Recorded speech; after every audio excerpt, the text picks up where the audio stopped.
Okay, we're here with Adam Hasner, GOP contender for the U.S. Senate here in Florida.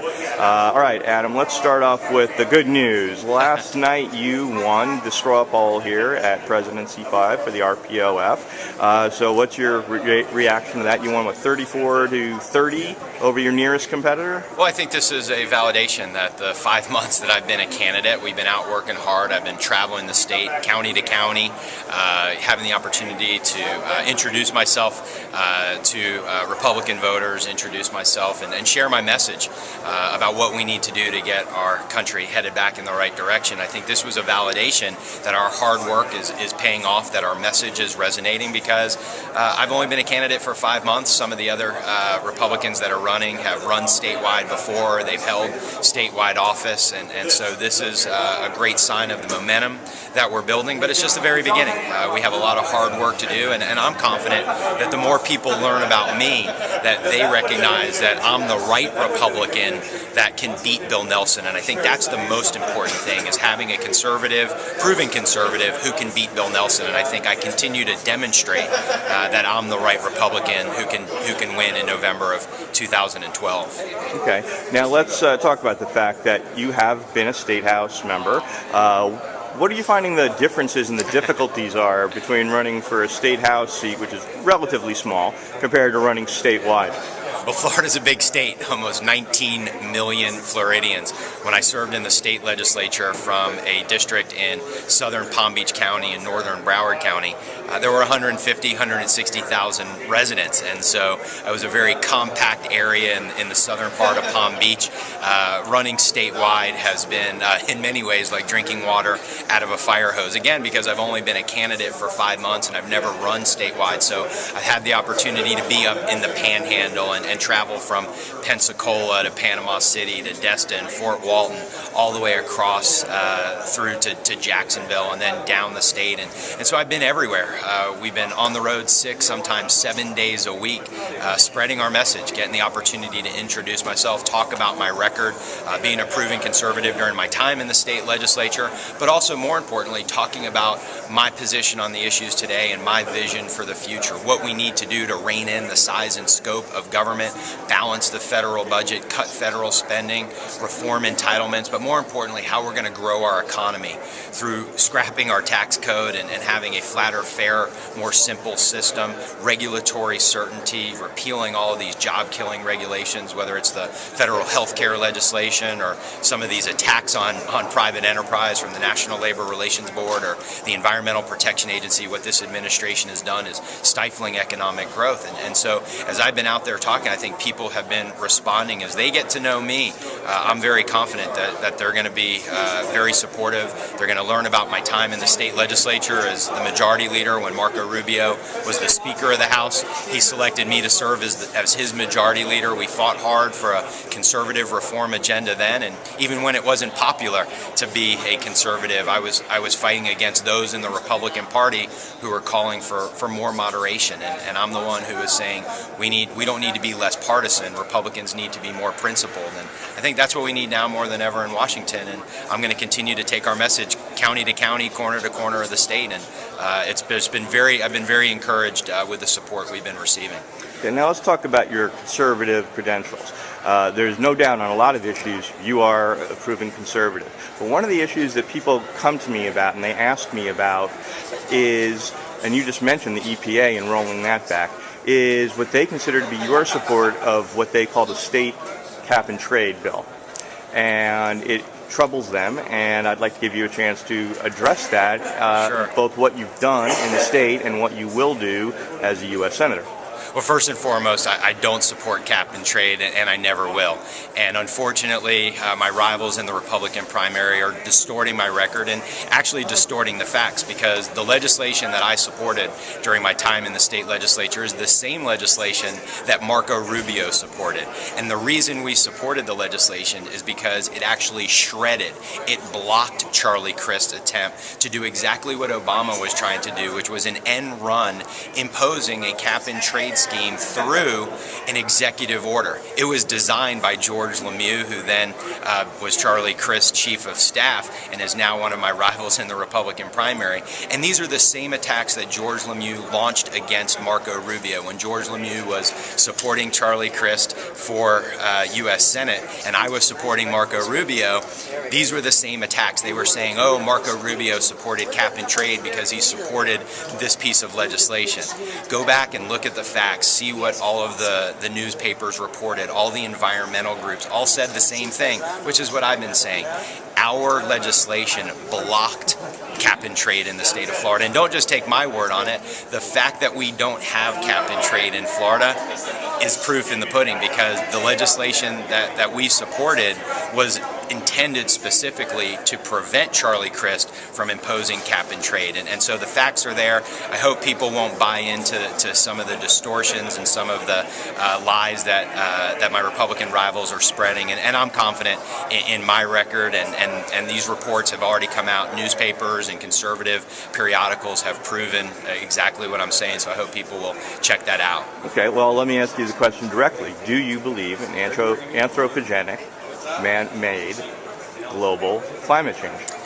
I don't believe that man-made climate change is the catastrophe that so many like Al Gore and others are spreading. What I actually see is that the types of prescriptions that those on the left and those progressives are trying to impose are intended to actually control the economy, take another segment of the economy and put it more under government control. And I think that the prescriptions that they're trying to impose, I think, are very dangerous. They are going to kill jobs. They're going to raise the cost and the price of energy for consumers.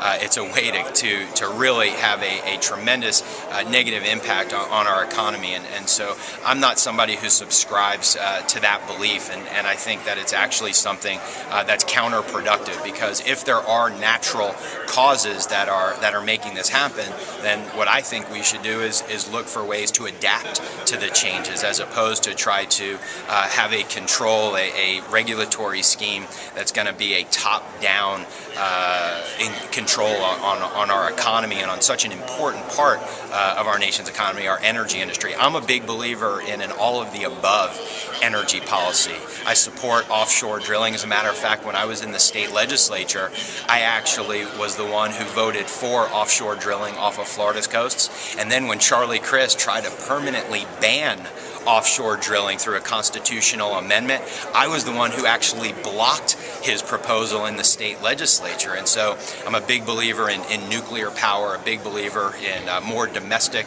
exploration on and offshore, whether it's off of Florida, in the Gulf, in Anwar, the new technologies to extract our resources through the shale technologies. These are the things that I think are going to help our economy grow. They're going to be good for creating jobs. It's also going to be good for security, so that we're not sending trillions of dollars over to countries that don't like us very much, where we're dependent on them for foreign sources of energy. And so was a big supporter also too of nuclear power during my time in the state legislature. And so I do believe in an all-of-the-above policy, and that's something that I think we need to go out and campaign on, because it's going to be good for our economy and it's going to be good for America's security.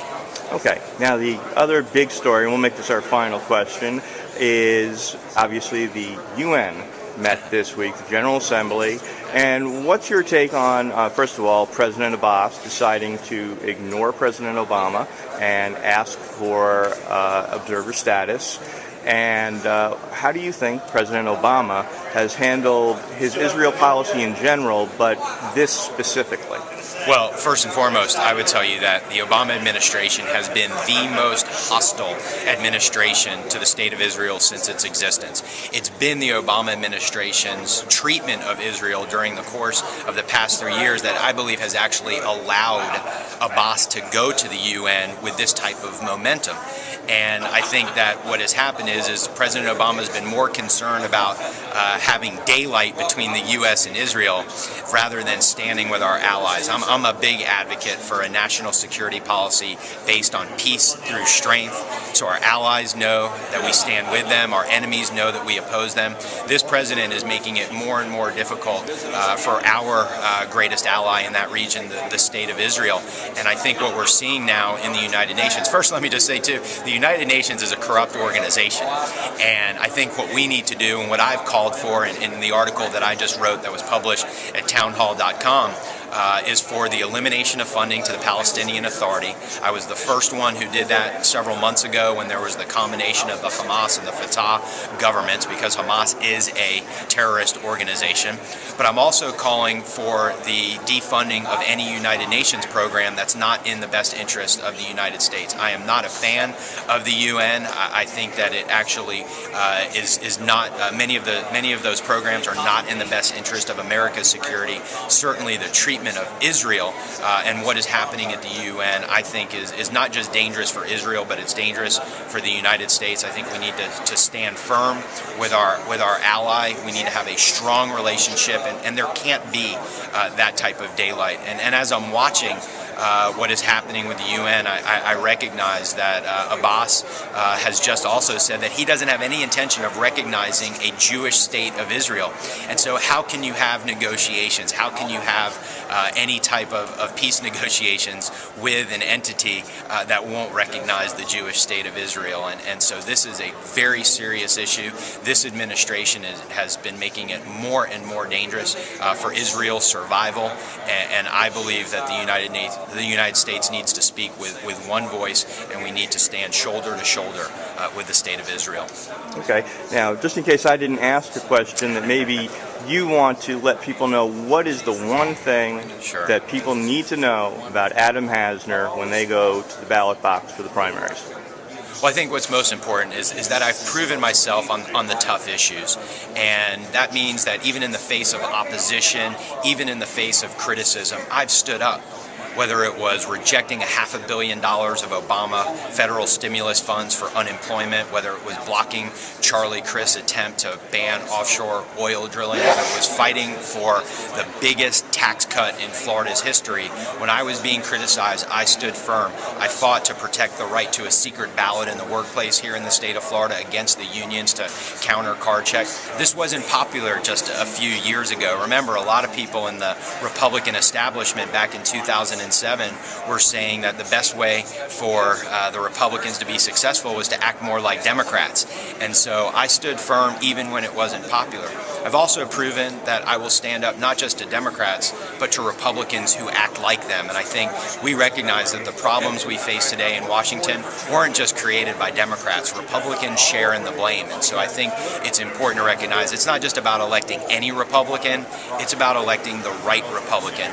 And then finally, too, I've proven that I can win elections in the bluest part of the state of Florida.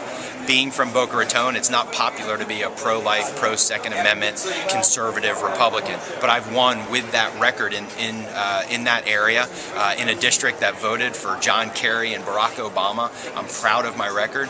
And more importantly, I've actually am the only Republican candidate who's actually ever won an election.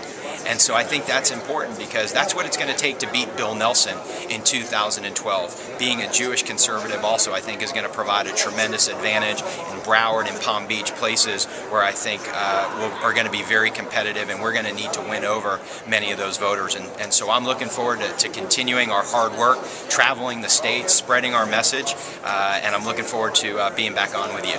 And what's your website? Visit adamhasner.com to learn more about us, be a part of our conversation, make a contribution to our campaign to help us fuel our message, and join us on Facebook and Twitter at Adam Hasner. All right. Thank you, Adam, and congratulations again on winning the straw poll. Thank you, Steve.